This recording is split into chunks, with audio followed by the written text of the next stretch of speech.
Hey, how's it going everyone? Teysind here. So with the release of Final Fantasy XII The Zodiac Age back in July 2017, we got a brand new remastered version of the game on current gen consoles.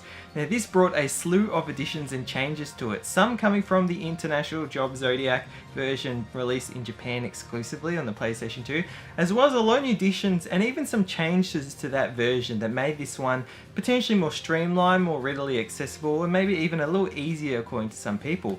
But this version isn't the only version that we're getting, because it was recently announced that we will be getting a version for the Nintendo Switch and for the Xbox One.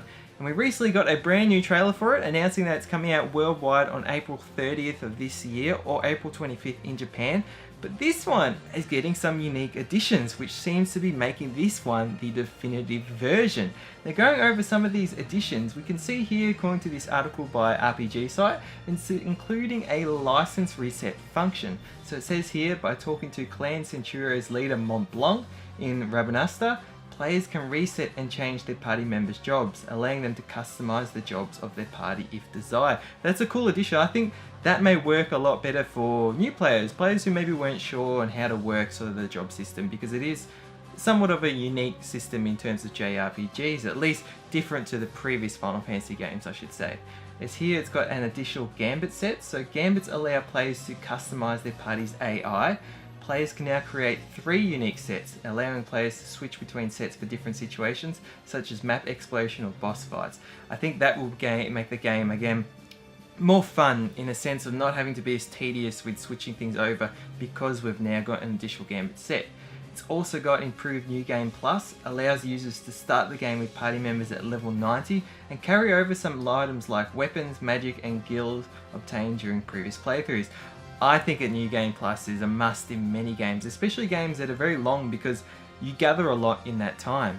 And to be able to take that over and maybe even play the game on a higher difficulty, which this game obviously has a new difficulty to it, at least in compared to the original, especially including like the final dungeon sort of raid. But I think it does invite replayability, which can be a great thing if you wish to revisit the game many years later, but don't wish to start afresh. And lastly, it supports up to 60 frames a second on the Xbox One X.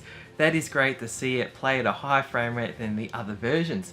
Now in regards to whether any of these or all of these will come to the PlayStation 4 and the PC version for that matter, still not known yet. I hope that we will get something like that. I don't know if that might cannibalize the sales of the Xbox One X and the Switch version. Maybe not the Switch version because it has that portable aspect, but still, if people could get it for the price that you can get it now on PlayStation 4 and then maybe pay a little extra or even get this all as a free update, people might feel more inclined to do that, especially with the PS4 being a very high sales system.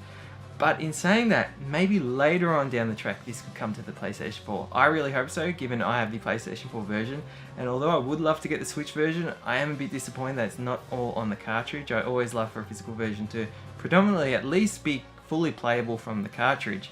Again, I understand there are issues with the size capacity of the SD cards being used for the Nintendo Switch, or at least the flash storage cards. The cost increments in using larger cards for it. So, you know, that's understandable, but still at the same time, I would love to see this come to the PlayStation 4 version. Regardless, let me know your thoughts below. What do you think about these additions and this sort of being what will be considered or can be considered the definitive version of Final Fantasy XII? I think that's cool that it does have the additions, because it does entice new players to play it on these other systems. But again, we'll see how things sort of fold out over time. But yeah, anyways, thank you so much for watching.